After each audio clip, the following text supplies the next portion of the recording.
እዚህ ከመጣሁ ጀምሮ በኢቫሱ አገልግሎት ምክንያት ልዩ ልዩ ከተሞች እየሄድን የጌታን ቃል አብረን እንካፈላለን፣ ስለ አገልግሎቱ እናስረዳለን። እንደዚህ እያደረግን ነው የቆየ ነው። በተለይ ደግሞ እዚህ ስመጣ ከእናንተ ጋር ምን እካፈላለሁ እያልኩኝ ሳስብ ነበር። ምንድነው የምካፈል? ምንድነው የሚላቸው ጌታ ለነዚህ እዚህ ላሉቱ ልጆቹ እያልኩኝ ሳስብ ነበረ እና አንድ ነገር በጣም ልቤ ውስጥ እየገፋ መጣ። እሱን ግፊት ነው ዛሬ ከእናንተ ጋር የምካፈለው። ያውም ደግሞ ቤተክርስቲያን ያለችበት ሁኔታ በጣም ኃይል ፈላጊ ጊዜ እንደሆነ ነው የተረዳሁት። እኔ በጣም በብዙ ረገድ ቤተክርስቲያን በእውነት እንድትታጠቅ፣ በጸጋ እንድትታጠቅ፣ በህብረትና በአንድነት እንድትሆን እንመኛለን። ግን ያለ ኃይል ደግሞ እንደምን ይሆናል? ለሁሉም ኃይል ያስፈልጋል የሚል ልቡና ነው ውስጤ የተቀመጠው እና ከኃይል ጋር የተያዘ ነገር ነው እየተናገርኩ የሰነበትኩት። ቅድም ፓስተር አበራ ይህንን ሲናገር እንደነበረው ማለት ነው። አንድ የጥንት መዝሙር አለ። ኃይል ያስፈልገናል፣ ኃይል ያስፈልገናል፣ ጌታ ሆይ መንግስት እንዲሰፋ ክብር እንዲሰራፋ ኃይል ያስፈልገናል ጌታ ሆይ የሚል መዝሙር እሱ ልቤ ውስጥ መደወል ከጀመረ ቆይቷል እና በጣም የኃይል ጥማተኞች እንደሆንን አስባለሁ። ግን ለምንድን ነው ኃይል የምንፈልገው የሚል አንድ ዋና ጥያቄ ተነስቶብኛል። ለምንድን ነው ኃይል የምንፈልገው? ለምንድን ነው የሚያስፈልገን ብዬ ስል ለመተንፈስም እንኳን ኃይል ያስፈልጋል። እንደው ከሱ ልነሳ ካልን ትንፋሻችንና መንገዳችንን በእጁ የያዘ አምላክ አለ። ለሱ እንኳን ለመኖር ኃይል ያስፈልገናል። መኖር፣ መውጣት፣ መግባት። ግን እሱ ብቻ ደግሞ አይደለም። ለማድረግ ለመስራት ኃይል ምንድን ነው የተባለ? እንደው የመሆንና የማድረግ አቅም ነው፣ ሌላ ነገር አይደለም። እግዚአብሔር የሚፈልግብንን ለመሆን እሱ የላከንን ለማድረግ አቅም ያስፈልገናል እና የኃይል ጥያቄ የሁል ጊዜ ጥያቄ ነው ብዬ አስባለሁኝ። እኛ ትልቅ ተልእኮ የተሰጠን ሰዎች ነን። ዝም ብለን የተከማቸን ሰዎች አይደለንም። እግዚአብሔር በዓላማ ያሰለፈን ሰዎች ነን። ትናንትና ይሄንን ስናገር ነበረ። ሕዝበ እስራኤልን እግዚአብሔር ጠራቸው። ሲጠራቸው በሲና ተራራ ግርጌ ከእናንተ ጋር ቃል መግባት እፈልጋለሁ አላቸው። ቃል ሲገባ ከነሱ ጋር የተናገረው ነገር ምንድን ነው? በአጭር ቃል ምድር ሁሉ የኔ ናትና እናንተን ግን ርስት ላደርግ እፈልጋለሁ አላቸው። ምድር ሁሉ የኔ ናት፣ ማንም የሚከለክለኝ የለም። ብፈልግ ግብፅ አርፋለሁ፣ አሶር አርፋለሁ፣ ብፈልግ ባቢሎን ሄዳለሁ፣ ብፈልግ ሁሉንም ላስነሳ እችላለሁኝ። ግን መርጫችኋለሁ፣ የኔ ርስት ሁኑ ብሎ ህዝቡን ጠራ። እግዚአብሔር ይመስገን። እግዚአብሔር ርስት አድርጎ ጠርቶናል። ስለዚህ የእግዚአብሔር ማደሪያ ነን። የማንም አይደለንም። ማንም አይሸጠንም፣ አይለውጠንም፣ አይገዛንም። እሱ ገዛን፣ በግዢ የራሱ አደረገን። ስለዚህ ይሄንን ህግ ይከለክላል። የተገዛ ዕቃ ወደ ሌላ ዝም ብሎ ሊዛወር አይችልም ያለ ባለቤቱ ፈቃድ። እኛ የእሱ ንብረት ነን።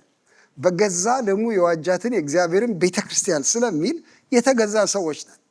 እንዲያውም በጣም ግልጥ በሆነ ቋንቋ ምንድን ነው የሚናገር የጌታ ቃል? የራሳችሁ አይደላችሁም በዋጋ ተገዝታችኋልና ስለሚል እኛ የእሱ ነን። በቃ የእሱ ነን፣ የሌላ አይደለንም። እግዚአብሔር የተመሰገነ ይሁን።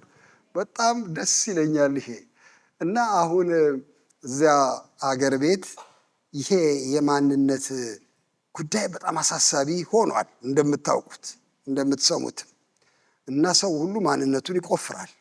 በቃ እኔ ማነኝ? ይህ እንዲሁ የት ነው ምልህ? በቃ ዘመዶቼ እነማን ናቸው? ዘሬ ምንድን ነው? ቋንቋዬ ምንድን ነው? ባህሌ ምንድን ነው? ታሪኬ ምንድን ነው? ቁፋሮ ነው። እኔ ቁፋሮ ነው ምለውና ይሄ ቁፋሮ አንዳንድ ጊዜ በጣም ኃይለኛ ሲሆን አቧራ ያስነሳል እና የሰው አይን ሁሉ ያጥበረብራል። እንደሱ እየሆንን እንደሆነ ነው ማየው እኔ በብዙ ቁፋሮ እና ደግሞ አሳ ጎርጓሪ አንዳንዴ ዘንዶም ያወጣል። ከዚህ የተነሳ ፈራዋለሁ አንዳንዴ ይህን ቁፋሮ። ይሄ እኔ ማን ነኝ የሚለው ማንነት ጥሩ ነገር ነው። ባህልን ታሪክንም ሁሉ ማወቅ በጣም ጥሩ ነገር ነው።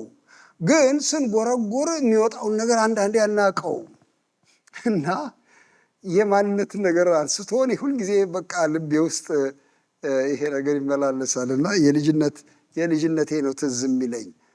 አባቴ ከኔ ጋር ያደርግ የነበረው ገና የ9 ዓመት የ10 ዓመት ልጅ ሆኜ። አባቴ በጣም የተፈራ ሰው ነበር በሰፈር እና የተከበረ ነበር። በጣም በቁጥብ ነው የሚናገረው። እኔም ከሱ ጋር ያለኝ ግንኙነት በጣም የተቆጠበች ነበረች። ይወደኛል፣ እንዋደዳለን። ይሁን እንጂ እንዲሁ ዘለል ብዬ ልናገር አልችልም። የድሮ አባቶች የምታውቁት ነው እናንተ። ገና በአይን ግርመማ ብቻ ሊያስለቅሰኝ ይችላል፣ ምንም ሳያረገኝ።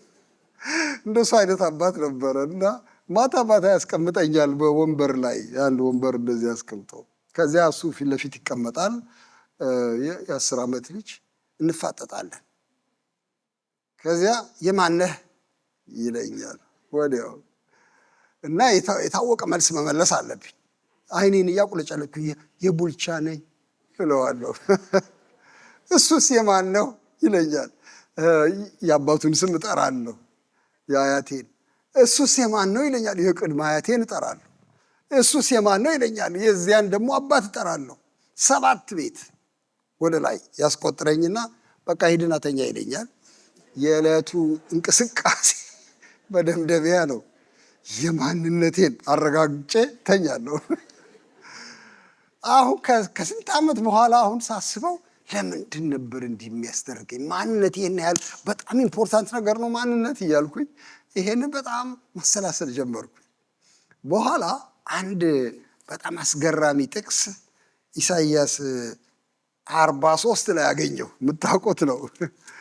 እዛ ላይ ያገኘው እንደዚህ ይላል፣ አሁንም ያዕቆብ ሆይ የፈጠረህ እስራኤልም ሆይ የሰራህ እግዚአብሔር እንዲህ ይላል፣ ተቤዥቼሃለሁና አትፍራ፣ በስምህም ጠርቼሃለሁ፣ አንተ የኔ ነህ። ገላገለኝ፣ በቃ ገላገለኝ። እኔ ማንም አይደለሁም፣ ለካ የሱ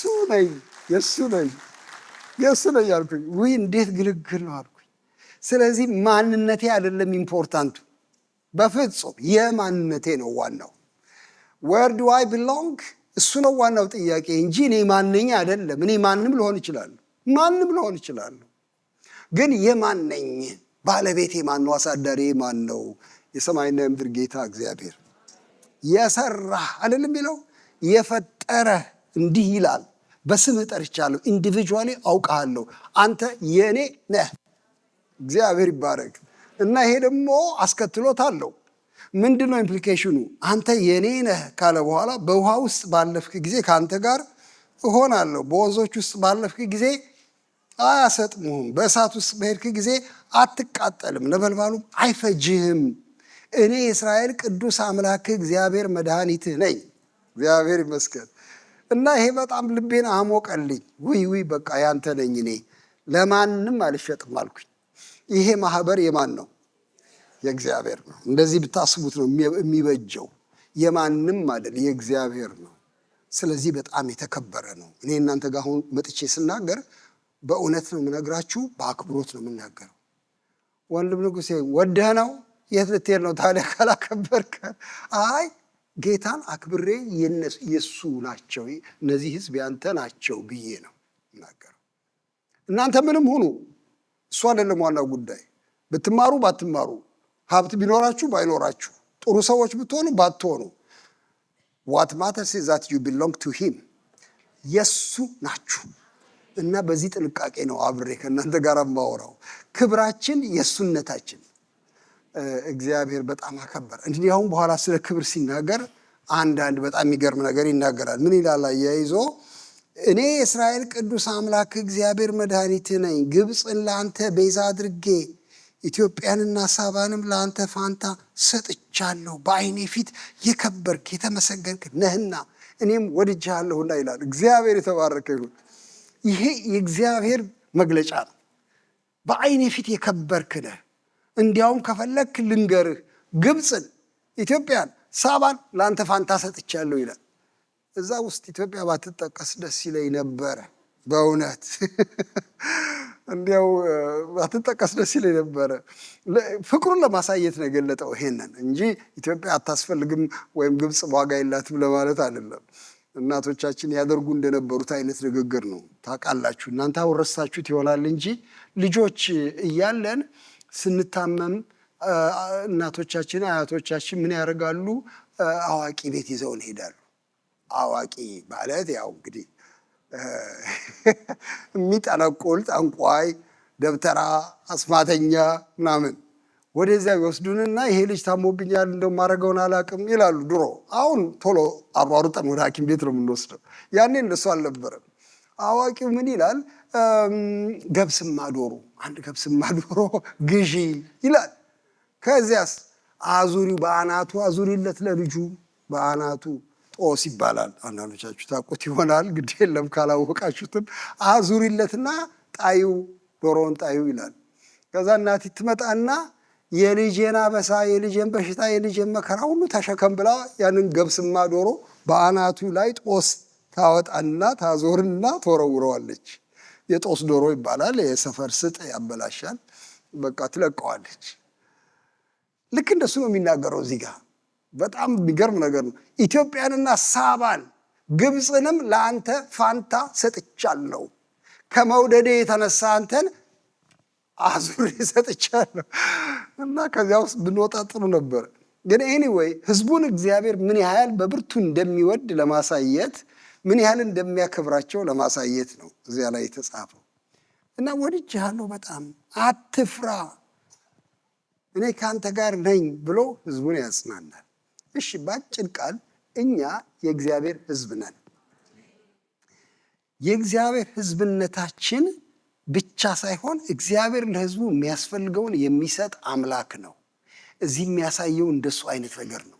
እዚያ ቅድም ያልኳችሁ ጥቅስ ላይ እኔ ከግብፅ አወጣኋችሁ፣ በጸናች ክንድ አወጣኋችሁ፣ ወደ እኔም አመጣኋችሁ፣ ለእኔ ርስት ትሆኑኛላችሁ ይልና አያይዞ ቅዱስ ህዝብ፣ የካህናት መንግስት ትሆኑልኛላችሁ ብሎ ይላል። ቅዱስ ህዝብ፣ የካህናት መንግስት ትሆኑልኛላችሁ። ርስትነት፣ ክህነት፣ መንግስትነት፣ ወገንታ፣ ይሄን ሁሉ በላያችን ላይ ያደረገ እግዚአብሔር ነው።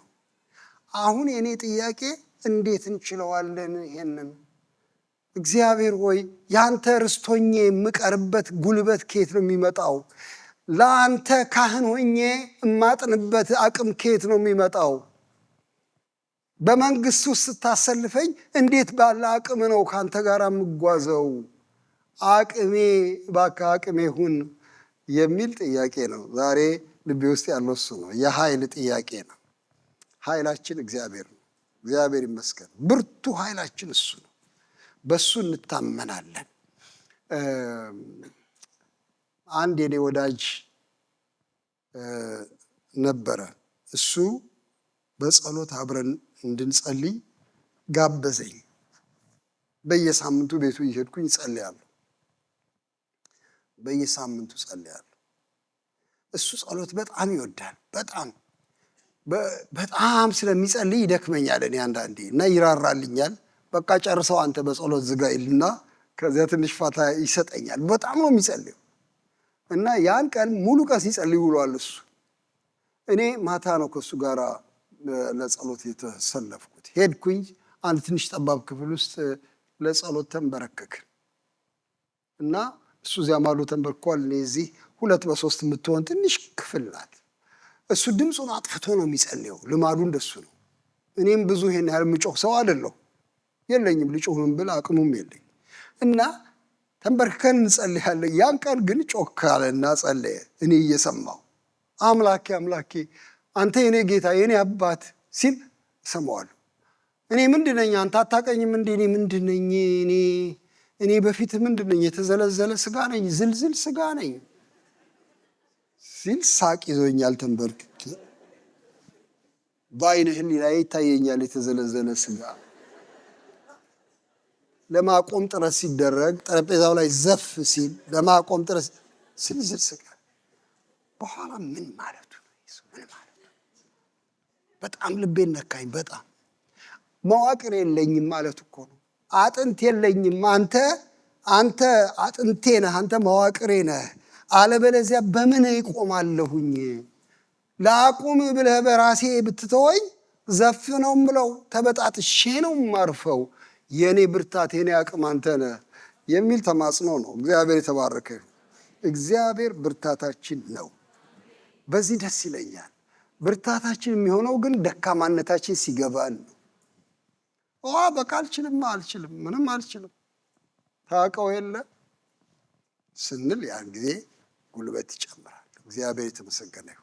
እና ዛሬ በተለይ ከእናንተ ጋር ልናገር የምፈልገው ለቤተ ክርስቲያን የተሰጣት ኃይል ምንድን ነው? ለአማኞች የተሰጠ ጉልበት ምንድን ነው? ስለ ኃይል እየተማጠንን ግን በእርግጥ ተስፋ ተገብቷል ወይ ለእግዚአብሔር ሕዝብ የኃይል ነገር ወይስ እንዲሁም ዝም ብለን ነው የምናወራው የሚል ጥያቄ ላነሳ ነው የፈለግኩት። እና ኃይል አለን፣ ኃይል ተሰጥቶናል። እግዚአብሔር ለሕዝቡ ኃይል ይሰጣል፣ ይሄንን በቃሉ ገልጧል በሚል ከእናንተ ጋር ይሄንን ለመነጋገር ነው የመጣሁት። እግዚአብሔር የተመሰገነ ይሁን። የሚረዳን የሚያስተምረን ጸጋ የሚጨምርልን እሱ ነው። እና ምናልባት ደክሟችሁ ካልሆነ አንድ ጊዜ እንደገና መቆም የምትችሉት ብቻ ቆመን እግዚአብሔርን እንለምናለን። ጌታ እግዚአብሔር ሆይ እኔ በጣም አመሰግንሃለሁ። ይሄ ሕዝብ ያንተ ስለሆነ አመሰግንሃለሁ። አባቴ ሆይ ወደ ማንም አንጠጋም፣ አንተ ግን ጌታችን፣ አባታችን፣ አሳዳሪያችን ነህና በአንተ እንመካለን።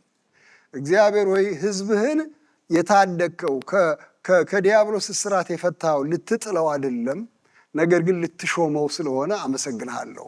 ለክህነት ልትሾመን ጠራህን፣ ለመንግስትነት ጠራህን። አቤቱ በጎነትን እንድንነግር ለአዋጅ ነጋሪነት ጠራህን። ቅዱስ አምላክ እግዚአብሔር ሆይ ለተልእኮ የፈለግከን አምላክ ስምህ ይባረክ። አቤቱ ለምንሃለው፣ ይህንን ሁሉ እንዴት እንወጣለን? በማን ጉልበት ጌታ ሆይ እንፈጽማለን? አንተ ካልሰጠህን በስተቀር እግዚአብሔር ሆይ የጉልበትህን ኃይል አፍስስ በላያችን ላይ። እግዚአብሔር ሆይ መንፈስህን አፍስስ፣ ጸጋህን በላያችን ላይ አድርግ፣ አቅም ጨምርልን። አቤቱ እንደዚህ ባለ አስቸጋሪ ዓለም ውስጥ ጌታ እግዚአብሔር ሆይ አንተ ኃይለኛ እንድታደርገን እንለምንሃለን። አቤቱ ከአንተ እንጠብቃለን። ስምህ ይባረክ። የቅዱስ ቃልህን በረከት ስጠን። በክርስቶስ ኢየሱስ ስም አሜን። እንቀመጣለን። እግዚአብሔር ይመስገን።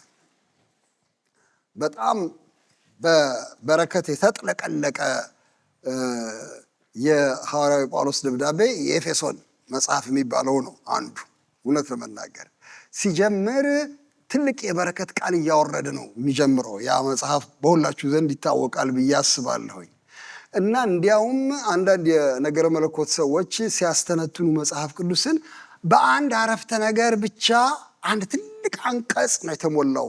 በመጀመሪያው ቋንቋ በግሪክ ቋንቋ በተጻፈበት ምዕራፍ 1 ላይ ከቁጥር 1 እስከ 14 ድረስ በአንድ አረፍተ ነገር ነው የተናገረ ጳውሎስና ትንፋሹ እያጠረ ነው የእግዚአብሔርን በረከት በላያችን ላይ እንደ ዝናብ የሚያዘንበው ብለው ይላሉ። እና እስቲ ሄደን እንየው ኤፌሶን ምዕራፍ 1 ላይ ይህን በረከት ነው የሚያውጀው። እና ይባረክ እግዚአብሔር ብሎ በላይ በላዩ በላይ በላዩ በላይ በላዩ 6 በረከቶች ያዘንባል። ለእግዚአብሔር ሕዝብ የተሰጠውን በረከት ነው የሚያዘንበው። እና እሱ ላይ በጣም ትኩረት አላደርግም ዛሬ፣ ግን ከእሱ ጋር አያይዤ ለመናገር ፈልጌ ነው። በክርስቶስ በሰማያዊ ስፍራ በመንፈሳዊ በረከት ሁሉ የባረከን የጌታችን ኢየሱስ ክርስቶስ አምላክና አባት ይባረክ በሚል ውዳሴ ነው የሚጀምረው። እንዴት ባረከን? ምን ባረከን? ምን አረገልን? ምንድነው ይሄ የምስጋናው ምክንያት ስትሉ፣ ዓለም ሳይፈጠር በፊቱ ቅዱሳንና ነውር የሌለን በፍቅር እንሆን ዘንድ በክርስቶስ መረጠን። እኛ ምርጦቹ ነን። አንዱ በረከት ምርጫ ነው። ሳናቀው በፊት ዓለም ሳይፈጠር በፊት ተመረጥን። ይሄን አእምሯችን ሊገባው አይችልም፣ ብቻ ተደረገ። እግዚአብሔር ይመስገን። መረጠን ይላል።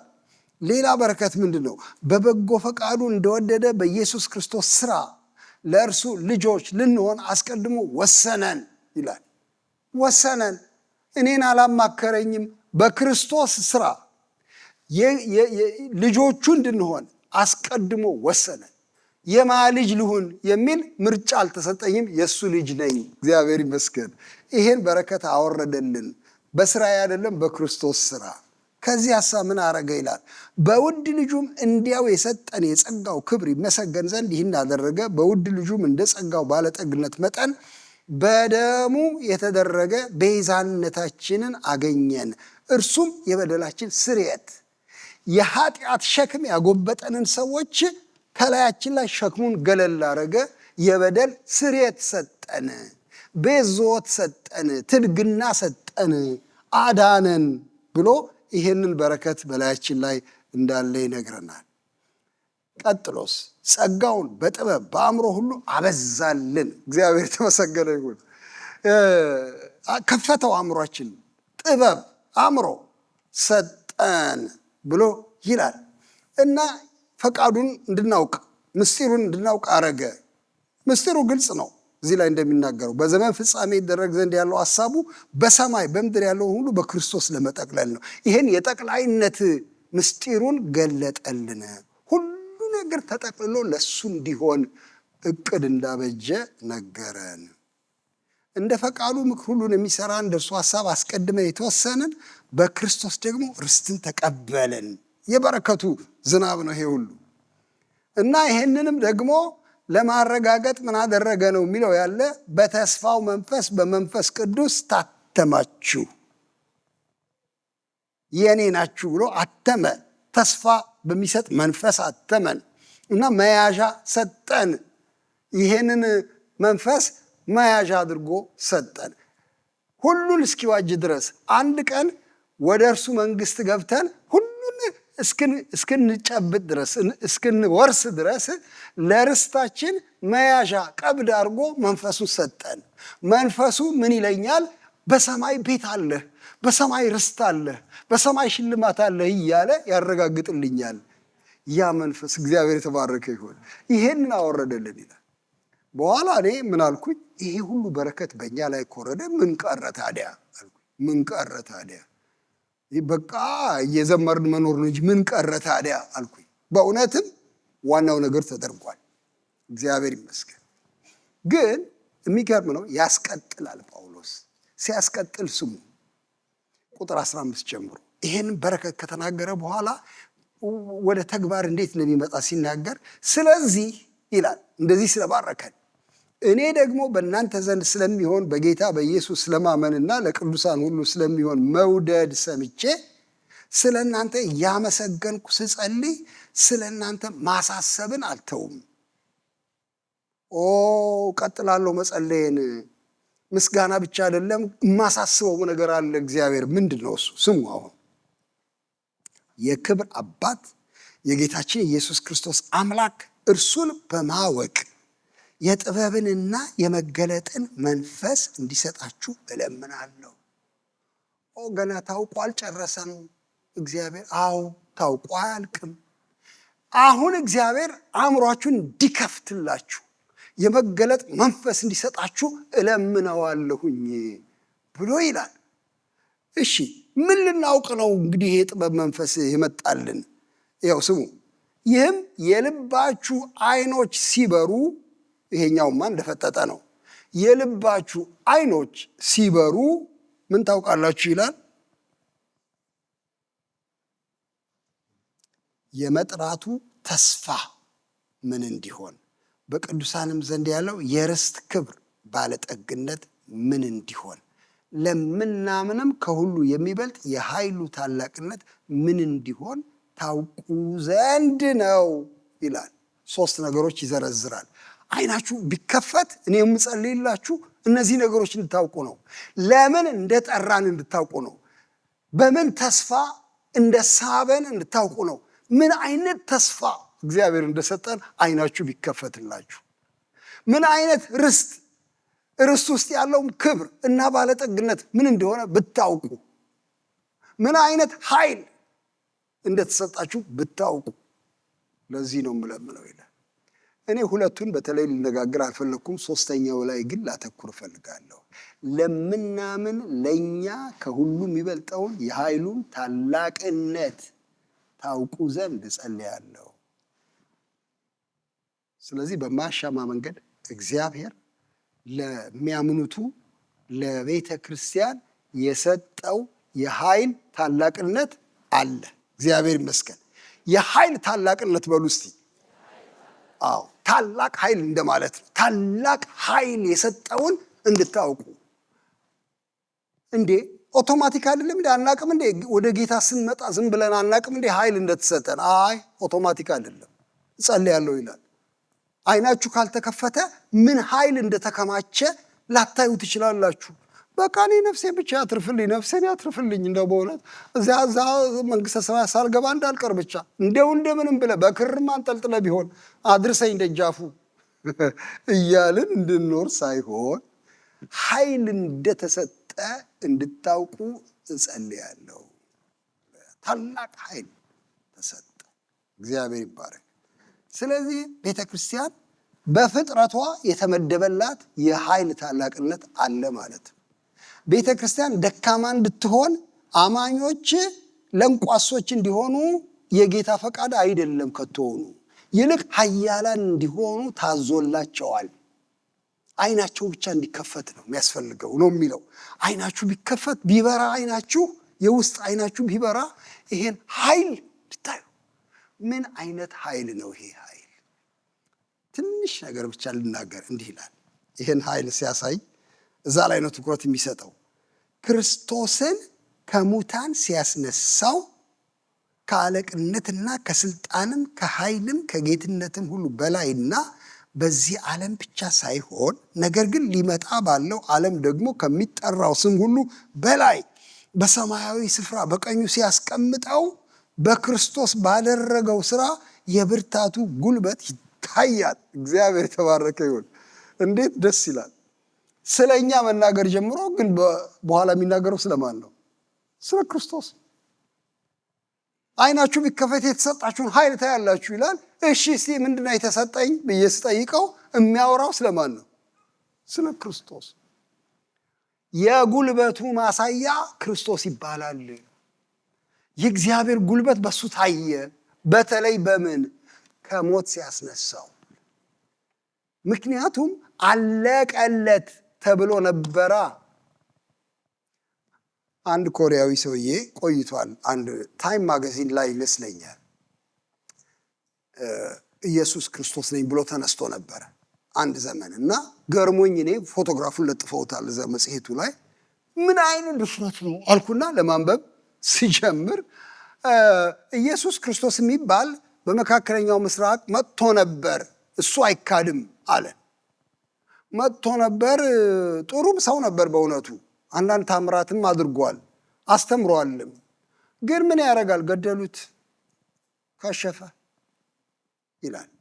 አሁን እኔን አስነስቶኛል እግዚአብሔር በሱ ምትክ ብሎ እንደዚህ ነው በቃ እንትን የሚለው የሚፎክረው። ገርሞኝ በጣም አስደንቆኝ የሰው እብደት። በሱ ምትክ ነኝ ያለሁኝ፣ በቃ እሱ ከሽፏል ብሎ አለ። በኋላ ይህን ጥያቄ አእምሮ ውስጥ አሰላስላለሁ። ከሽፏል ወይ? ክርስቶስ መሞቱ ክሽፈት ነው ወይ?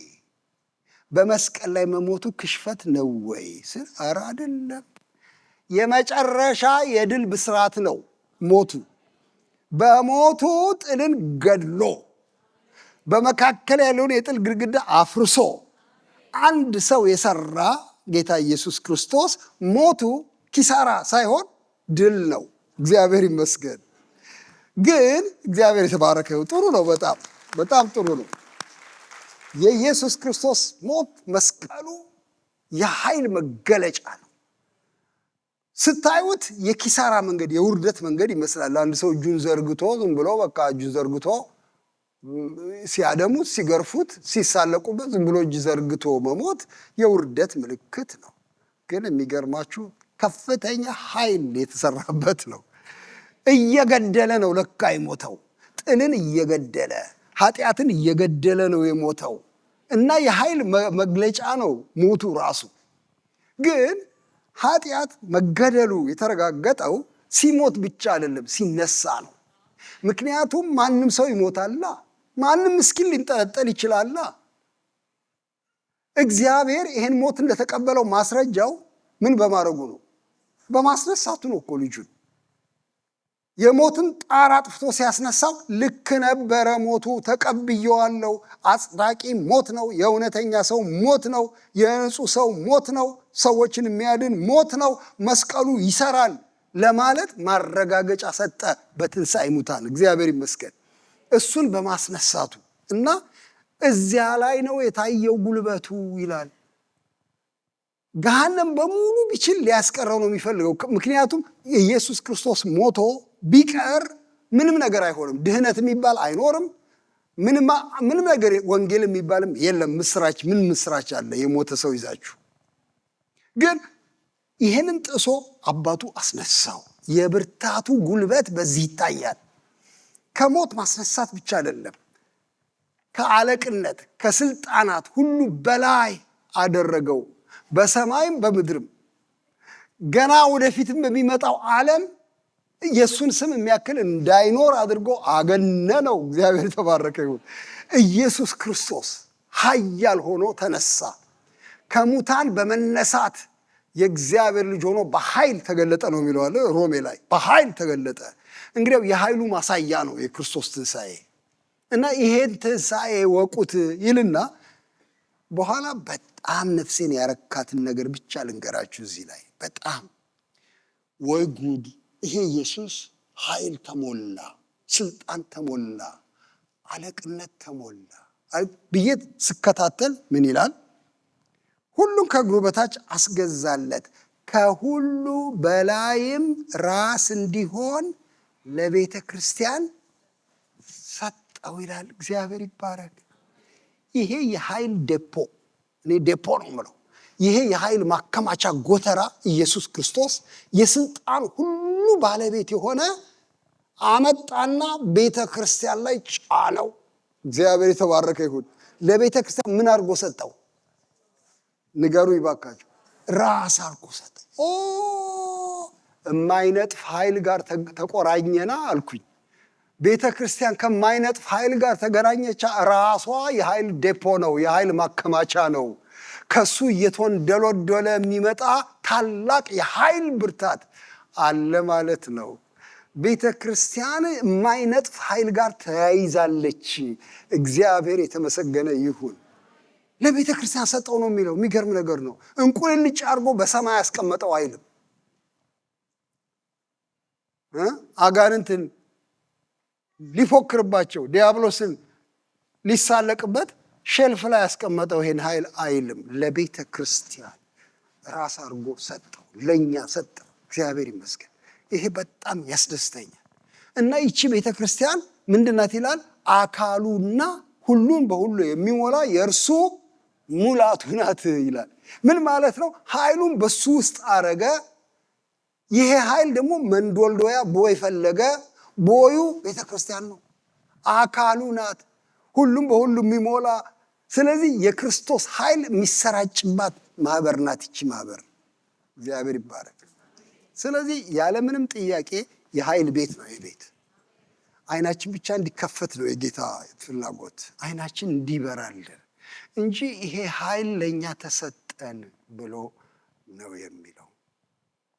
የኃይል ጥማት አለ፣ የኃይል ራብ አለ፣ ልመና አለ። እግዚአብሔር ሆይ አንድ ልመና አለ እዚያ ኢሳይያስ ላይ፣ አቤቱ ምን ነው ሰማዮችን ቀደ ብትወርድ፣ ምን ነው ኃይልህ ቢገለጥ የሚል አንድ ትልቅ ልመና አለ። ያ ልመና የተፈጸመው በክርስቶስ ኢየሱስ በኩል ነው።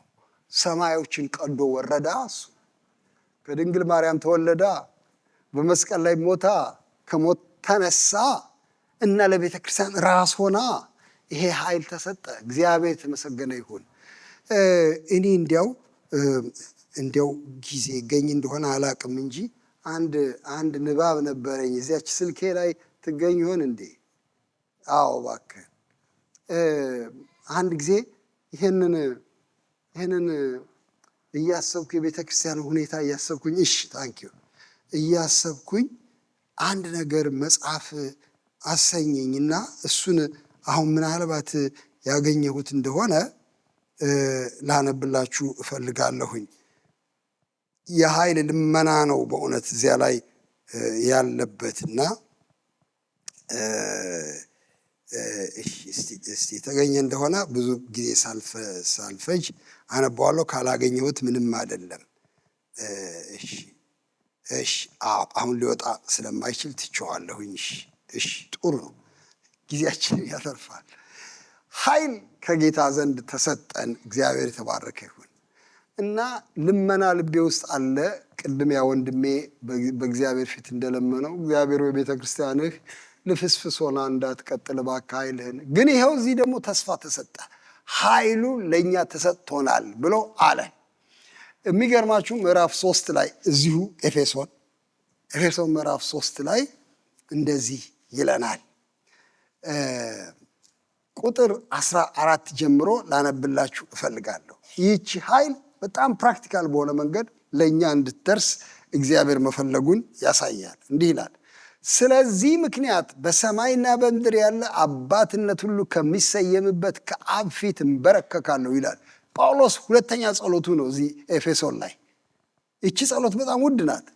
እንበረከካለሁ በአብ ፊት ይላል።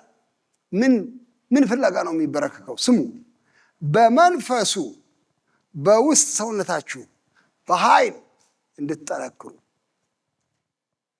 በመንፈሱ በውስጥ ሰውነታችሁ በኃይል እንድትጠነክሩ። የጌታ ስም የተባረከ ይሁን። ይቺ ልመና ኃይለኛ ናት። ለምን? የውስጥ ሰውነታችን በእንጀራ አይጠነክርም። የውጭው ሰውነት ነው በእንጀራ በውሃ የሚጠነክር።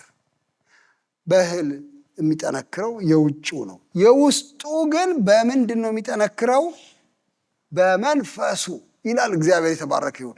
በመንፈሱ በውስጥ ሰውነታችሁ በኃይል እንድትጠነክሩ ስለሚል እንግዲያው ሁለተኛ ደግሞ ነገር ሰጠን እግዚአብሔር። ኢየሱስ ክርስቶስን የኃይል ማከማቻ አድርጎ ለቤተ ክርስቲያን ሰጠ። መንፈስ ቅዱስን ደግሞ ማጠንከሪያችን አድርጎ ላከው። እግዚአብሔር የተመሰገነ ይሁን። መንፈስ ቅዱስ የኃይል ምንጫችን ነው። እኔ ብሄድ ይሻላችኋል አለ ጌታችን። ለምን? እኔ ሲሄድ አብ ደግሞ በስሜ የሚልከው ምን አለ? መንፈስ ቅዱስ አለ። መንፈስ ቅዱስ የተባለ እሱ በእናንተ ላይ በወረደ ጊዜ ኃይልን ትቀበላላችሁ አለ። እንግዲያው ኃይለ ወልድ፣ ኃይለ መንፈስ ቅዱስ፣ ኃይለ ሥላሴ ሰውየውን አይደለም፣ ኃይለ ሥላሴ ከእሱ የሚመጣውን የእግዚአብሔርን ኃይል ተቀባዮች ነን። እግዚአብሔር ይባረክ። እሱ በላያችን ላይ በመንፈሱ አማካይነት ደግሞ ኃይል ሰጠን። ስለዚህ እሱ በውስጣችሁ እንዲሰፍን እጸልያለሁ። በልባችሁ ክርስቶስ እንዲኖር እንደ ክብሩ ባለጠግነት መጠን ይስጣችሁ። ከዛ ስለ ፍቅር እናገራል። የእናንተ ስር መሰረት በፍቅር ይጸና ዘንድ ከቅዱሳን ሁሉ ጋር ስፋቱ፣ ርዝመቱ፣ ከፍታው፣ ጥልቅነቱ ምን ያህል መሆኑን ለማስተዋል ከመታወቅ የሚያልፈውን የክርስቶስን ፍቅር ለማወቅ ትበረቱ ዘንድ እስከ እግዚአብሔር ፍጹም ሙላት ደርሳችሁ ትሞሉ ዘንድ እጸልያለሁ ይላል። እንግዲህ ይሄ በጣም ጉልበት የሚፈልግ ነገር ነው። በጉልበቱ በመንፈሱ እንዲያበረታችሁ እጸልያለሁ ይልና ማረጋገጫውን ስሙ። እንግዲህ በእኛ እንደሚሰራው ኃይል መጠን ከምንለምነው ወይም ከምናስበው ሁሉ ይልቅ እጅግ አብልጦ ሊያደርግ ለሚቻለው ለእርሱ በቤተ ክርስቲያን በክርስቶስ ኢየሱስ እስከ ትውልዶች ሁሉ ከዘላለም እስከ ዘላለም ክብር ይሁን፣ አሜን። ስለዚህ ምን ይላል ጳውሎስ? በጣም ፊት ለፊት ነው የሚናገረው። በእኛ ውስጥ የሚሰራ ኃይል አለ። እንደሱ መጠን እኛ ከለመነውም በላይ የሚያደርግ አምላክ እሱ ስሙ የተባረከ ይሁን ከዘላለም እስከ ዘላለም። ስለዚህ የኃይል ጥያቄ ይመለሳል ማለት ነው።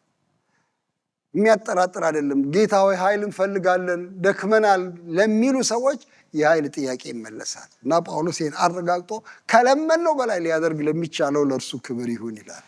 እግዚአብሔር የተመሰገነ ይሁን። ኃይል ለቤተ ክርስቲያን ተሰጥቷታል። ይህን ለማለት ነው።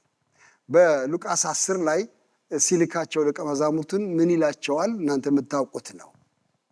በጠላት ኃይል ሁሉ ላይ ስልጣን ሰጥቻችኋለሁ፣ እባቡንና ጊንጡን ትረግጡ ዘንድ።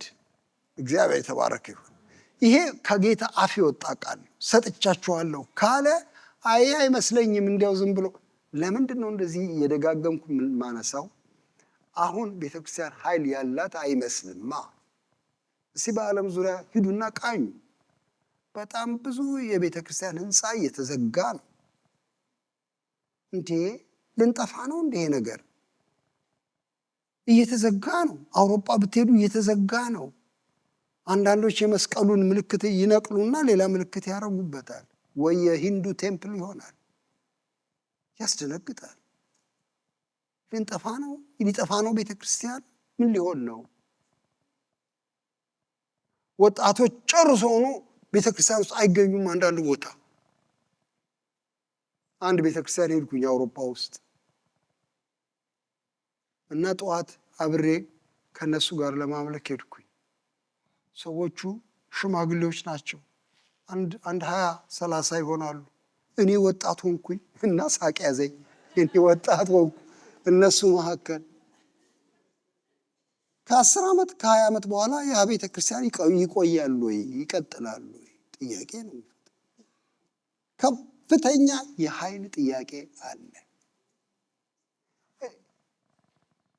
ግን መጽሐፍ ቅዱስ በጣም ግልጥ አድርጎ እግዚአብሔር ለቤተ ክርስቲያን ኃይል ሰጥቷል። ዓይናችሁ ብቻ ይከፈት፣ ኃይል ለማኞች ያርጋችሁ። እግዚአብሔር የተመሰገነ ይሁን።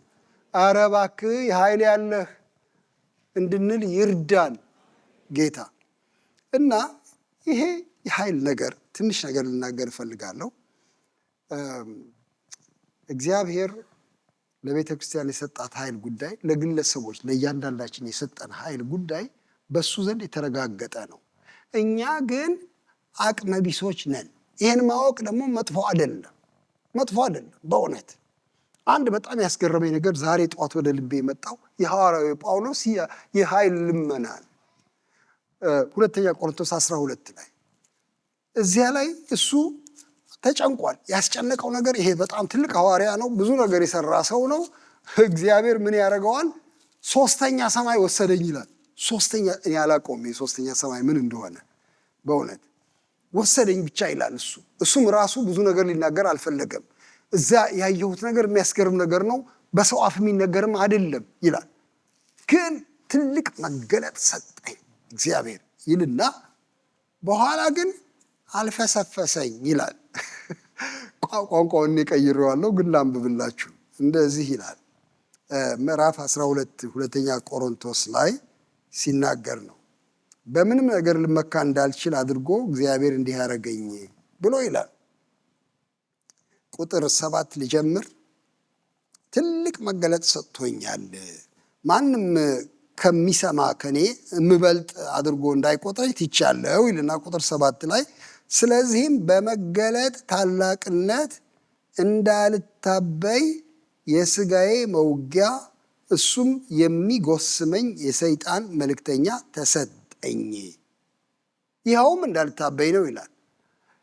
እግዚአብሔር እንግዲህ ሲቀምም የቅመሙ አይነት ነው ማለት ነው። ይሄ እኔ ትዕቢት ልቤን እንዳይሞላውና በራሴ ጉልበት እንዳደረግኩ እንዳይመስለኝ ብሎ ትንሽ ምልክት ሰጠኝ። ሥጋዬ ላይ የሆነ ምልክት ሰጠኝ። የሚጎስም የሰይጣን መልእክተኛ ተሰጠኝ። ፈቀደለት እግዚአብሔር ይላል። እግዚአብሔር ሊፈቅድ ይችላል። ደካማነታችንን ለማስረዳት እግዚአብሔር ሊፈቅድ ይችላል። አንዳንዶቻችን ለምን አመጣህብኝ ይህንን? ምን ማለት ነው ጌታ ሆይ? እንዴ ምን አለ ወለል ብሎልኝ መንገድ ሁሉ ብሄድ፣ ምን አለ ያለ ችግር ብኖር፣ ምን አለ በደስታ ብምነሸለሽ፣ ምን አለበት በጉልበት ብንቀሳቀስ፣ ለምን ጣልክብኝ ይህንን ጣጣ? ጳውሎስም ብሏል፣ እንዲህ ይላል፣ ተሰጠኝ ይሄ መልእክተኛ። ስለዚህ ነገር ከኔ እንዲለይ 3 ጊዜ ጌታን ለመንኩ። 3 ጊዜ ጾምና ጸሎት ይዞ ይሆን ይችላል። 3 ጊዜ ጌታን ለመንኩ። እሱም ምን አለኝ? ጸጋዬ ይበቃሃል፣ ኃይሌ በድካም ይፈጽማልናል። የኃይል ምስጢር የኔ ኃይል በአንተ ድካም ይፈጸማል። ኃይሌ የሚገለጠው መደቡ ድካም በሆነ ቦታ ላይ ነው የኔ ኃይል ቢታይ። ስለዚህ መደብ መስራት አለብኝ እና አደከምኩ። የኔ ኃይል ፍጽምናው ክላይማክሱ በሰው ድካም ላይ ጉልህ ሆኖ ይታያል ብሎ አለኝ። ይሄ ገባኝ እና አሁን ጸጋው ይደርብኝ እንጂ ብርቱ አርገኝ ልለው አልችልም። ግን ብርታት ግን ይሰጠኛል። ብርታቱ ስሙ እንዴት እንደሚል እንግዲህ የክርስቶስ ኃይል ያድርብኝ ዘንድ በብዙ ደስታ በድካሜ ልመካ ወዳለሁ ይላል። አይገርም? ይሄ እንዴት አይነት ፓራዶክስ ነው! በድካሜ ልመካ ወዳለሁ። እኔ አቅም እንደሌለኝ በማወቄ ልመካ ወዳለሁ። ለምን? የኔ ይቀርና የእሱ ኃይል ልቤ ውስጥ ያድራል። የእርሱ ኃይል እንዲያድርብኝ በእኔ ድካም መመካት እፈልጋለሁ። እኔ አረጋግጬ ደካማ እንደሆንኩኝ በፊቱ ግልጥ ሆኜ ቆማለሁ። ያን ጊዜ የክርስቶስ ኃይል በእኔ ላይ ያድራል ይላል። እግዚአብሔር የተመሰገነ ይሁን እና ምን ይላል አያይዞ? ስለዚህ ስለ ክርስቶስ በድካም በመንገላታት በችግር በስደት በጭንቀት ደስ ይለኛል። ስደክም ያን ጊዜ ኃይለኛ ነኝና። እግዚአብሔር ይባረክ። እንደ ሰው ጉልበት ብርቅርቅታ የሚፈልግ አይደለም የእግዚአብሔር ኃይል። አሁን እነዚህ ኃያላን መንግስታት የሚባሉት ኃያላን እንደሆኑ ለማሳየት ስንት ነገር ነው የሚያብረቀርቁት። በዓመት አንድ ጊዜ የጦር ሰልፍ ያደርጋሉ። ለምሳሌ ጄቶቻቸውን ያሰልፋሉ፣ ወታደር ያሰልፋሉ፣ የባህር ኃይል ያሰልፋሉ። እስቲ የሚነካን ነው ለማሳየት ነው። የኃይል ትዕይንት ነው። እኔ እንደሱ አላረግም። እማሳይ ከሆንኩኝ ድካሜን ይኸው።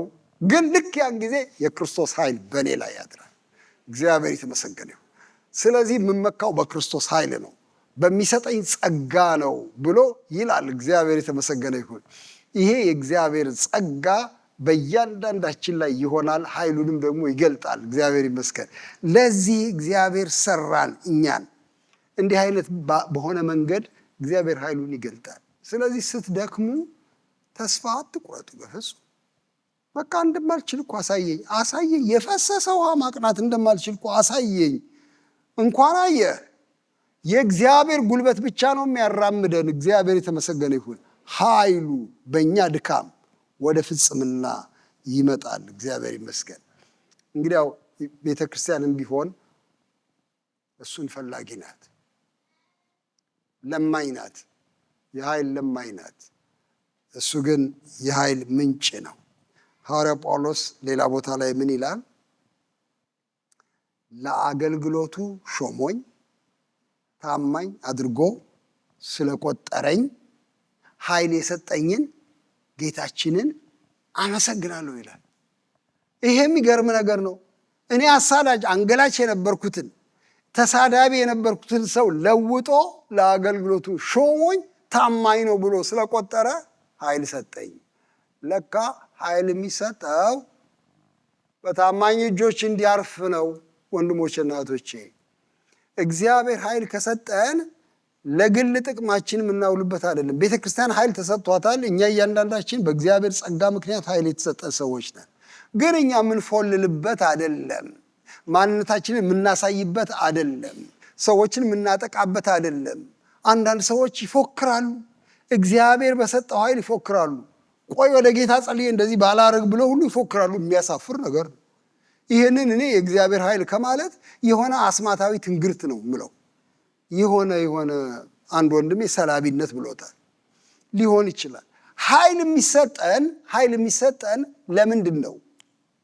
ኃይል የሚሰጠን ለበጎ ስራ ነው። ወንድሞች እናቶቼ፣ የጌታ መንፈስ በእኔ ላይ ነው። ትናንትና ፓስተር ሲጠቅስ ነበር። የጌታ መንፈስ በእኔ ላይ ነው እንድሸልልበት ይላል። አንዳንድ ክፉ ሰዎችን እንዳደባይበት ይላል። ኧረ አይልም። የጌታ መንፈስ በእኔ ላይ ነው ለዕውሮች ብርሃን እንድሰጥበት፣ ለድሆች የምስራች እንድሰብክበት፣ የተጠቁትን ነፃ አወጣ ዘንድ፣ የጌታን ዓመት እሰብክ ዘንድ ለዚህ ነው የሚሰጠኝ እንጂ ለጌጥ ለአንቲክ አይደለም የሚሰጠኝ። የእግዚአብሔር መንፈስ ኃይል ለቤተ ክርስቲያን የሚሰጣት ለስራ ነው። እንግዲህ ኃይል የምትለምኑ ከሆነ ቀጥሎ ምን ልስራ ታዲያ? በዚህ ኃይል ምን ላድርግ? ኃይል እኮ በጣም ከባድ ነገር ነው። በእጃችሁ ካለ ልታድኑበት ነው እግዚአብሔር የሚሰጠው። የጸሎት ኃይል ቢሰጣችሁ እግዚአብሔር ወንድሞቼና እህቶቼ የብዙ ሰዎች ሸክም እንድትሸከሙ ብሎ ነው። እኔ እንጃ ልቤ ዝም ብሎ ጸሎት ይላል። ልቤ ዝም ብሎ በቃ መጸለይ በጌታ ፊት እንድትሸከሙ ጉልበት እየሰጣችሁ ነው። የፍቅር ኃይል ከሰጣችሁ ጌታ እንድትወዱበት ነው። መንፈስ ቅዱስ እንደሱ ነው የሚያደርገው። ብዙ ሰዎች እንዲወደዱ ይፈልጋል ጌታ። በእናንተ ያፈስና ሄዳችሁ ታቅፋላችሁ። እግዚአብሔር ይመስገን። እንድታጽናኑበት ነው የሚሰጣችሁ። ይሄ እኮ ኃይል ነው። እኔ የዛሬ 19 ዓመት ገደማ ሊሆን ይችላል ምናልባት አንድ ወንድሜ ያረገው ትዝ ይለኛል። ስልክ ደወለ። ስልክ ሲደውልልኝ አብረን እያገለገልን ስለቆየን ለአገልግሎት ይሆናል ብዬ አሰብኩኝ እና ስጠብቅ ልብ ብሎኛል በስልክ ውስጥ ወንድም ንጉሴ ለሰላምታ ነው የደወልኩልህ፣ ለሰላምታ ነው አለኝና አሳረፈኝ። አፈርኩኝ። ከዚያ እሺ በቃ ደህና ነኝ፣ ሰላም ነኝ፣ ደህና ነኝ አልኩ። አንድ ቀን ሌላ ቀን ደወለና ቢሮ ልምጣ እባክህ አለኝ። ና መምጣት ትችላለህ አልኩት። በቃ እመጣለሁ አለ። ቶሎ መኪናውን አስነስቶ መጣ ቢሮ። የሆነ ጉዳይ ሊነግረኝ እንደፈለገ መስሎኛል እኔ። ከዛ ምንም ስራ ከሌለ እንውጣ አንድ ቦታ አለኝ። እሺ እንውጣ። ከዛ ተያይዘን እኔ 5 ኪሎ አካባቢ ቢሮ ነበር። ከዛ ተያይዘን ወጣን። እየነዳን ጦጦ ተራራ ላይ ወጣን። የተራራው ወገብ ላይ ስንደርስ መኪና ሞተሩን አጠፋና ቁጭ አለ። አሁን አንድ ምስጢር ሊነግረኝ ነው ብያለሁ። እኔ ተጠንቅቄ የሰማሁት ነው። ወንድም ንጉሴ እንዴት ነህ አለ። በቃ ልክ እንደዚህ እንዴት ነህ? ደህና ነኝ። ህይወት እንዴት ነው አለ። ደህና ነው እግዚአብሔር ይመስገን። ቤት እንዴት ናችሁ? ደህና ነው። አገልግሎት እንዴት ነው? ደህና ነው ከሞላ ጎደል። አንዳንድ ቀን ደስ ይለኛል፣ አንዳንድ ቀን ይከፋኛል። አንዳንዱ ተሳክቷል፣ አንዳንዱ አልተሳካም። ዝም ብሎ ያናግረኛል። ለካ እሺ ይለኛል። አወራለሁ እኔ እሺ ይለኛል። ዝናብ ጠፍ ጠፍ ጠፍ ጠፍ ይላል። እንጨት የሚለቅሙ ሴቶች ወዲያ ወዲህ ይላሉ። እኔ አወራለሁ፣ እሱ ይሰማል። አወራለሁ፣ ይሰማል። አወራለሁ፣ ይሰማል።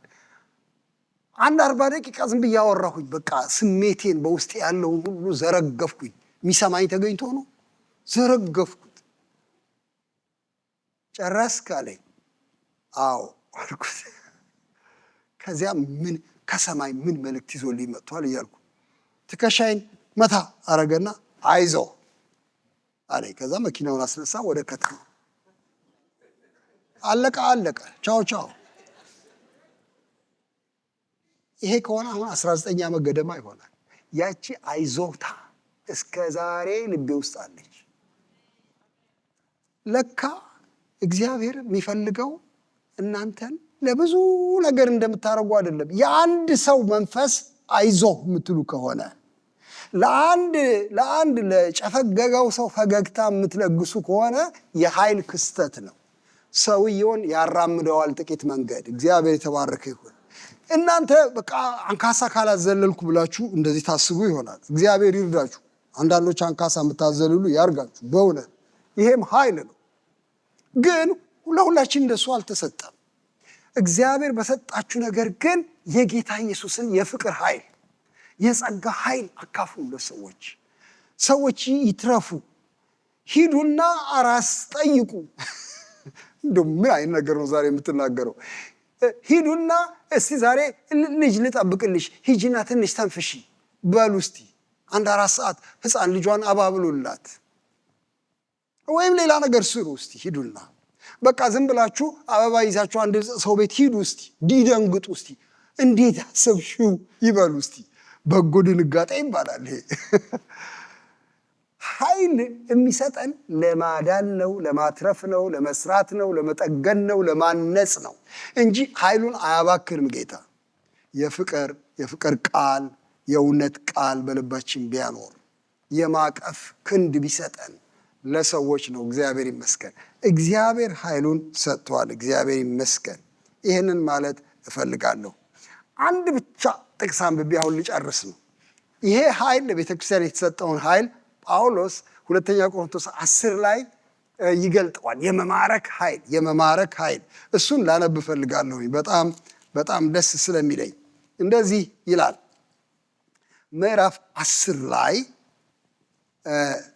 ጳውሎስ ትሁት ሆኖ ነው የሚናገረው። እኔ ራሴ ጳውሎስ በእናንተ ዘንድ ፊት ለፊት ሳለሁ ትሁት የሆንኩ ከእናንተ ግን ብርቅ ምደፍራችሁ በክርስቶስ የዋህነትና ገርነት እመክራችኋለሁ። በዓለማዊ ልማድ እንደምንመላለስ በሚቆጥሩን በአንዳንዶች ላይ አምኜ ልደፍር አስባለሁ። እንደ ማንም ተራ ሰው የሚያደርጉንን ሰዎች ነው ማለቱ ነው። ልደፍር አስባለሁ፣ ከእናንተ ጋር ግን ሆኜ እንዳልደፍር ለምናችኋለሁ። በሰው ልማድ ምንም እንኳ የምንመላለስ ብንሆን፣ በሰው ልማድ እንመላለስ ማለት እንጀራ በምስር ወጥ የምንበላ ማለት ነው። በሰው ልማድ ጫማ የምናስጠርግ ማለት ነው። ትምህርት ቤት የምንሄድ ማለት ነው። ወይም መኪና የምንነዳ በሰው ልማድ ምንም እንኳ የምንመላለስ ብንሆን እንደ ሰው ልማድ አንዋጋም። የጦር ዕቃችን ስጋዊ አይደለምና ምሽግን ለመስበር ግን በእግዚአብሔር ፊት ብርቱ ነው። የሰውንም ሐሳብ በእግዚአብሔርም ዕውቀት ላይ የሚነሳውን ከፍ ከፍ ያለውን ነገር ሁሉ እናፈርሳለን። ለክርስቶስም ለመታዘዝ አእምሮን ሁሉ እንማርካለን። እግዚአብሔር የተባረከ ይሁን። ይሄውላችሁ ይሄ አንድ ሌላ የኃይል አይነት ነው። እግዚአብሔር የሰጠን ኃይል የሰው አእምሮ የመማረክ ኃይል ነው ብሎ ነው የሚለው ያለ። ምሽግ የመናድ ኃይል ነው ብሎ ነው የሚለው ያለ። በእግዚአብሔር ዕውቀት ላይ የሚነሳ የሰው መራቀቅ፣ የሰው ፍልስፍና፣ ከንቱ ንግግር ለማፍረስ ኃይል ተሰጠን እና የባከነ የሰው ልጅ ለመማረክ ለክርስቶስ ኃይል ተሰጠን ይላል። እግዚአብሔር ይመስገን። ይህን ኃይል ያብዛልን። በቃ ይህን ነው የምለው። ጸልየን ብንጨርስ ይሻላል። እግዚአብሔር የሰጠን ኃይል በውስጣችን ያስፍነው። ቤተ ክርስቲያንን ያስታጥቃት። እግዚአብሔር በኃይል ይሙላት። መጋቢን እጠራለሁኝ ወደዚህ፣ እሱ ይጸልይልናል። እግዚአብሔር የተባረከ ይሁን። ኃይል እንለምን ባካችሁ ዛሬ።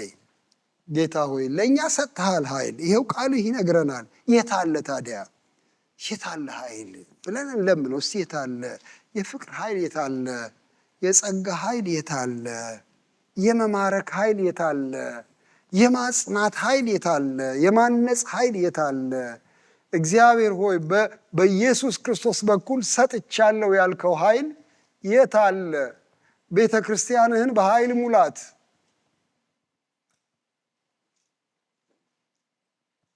እንድንለው እፈልጋለሁ። እያንዳንዳችን እዚህ ያለን በጌታ ኃይል እንድንሞላ እንደገና እግዚአብሔር በጸጋው ይርዳን።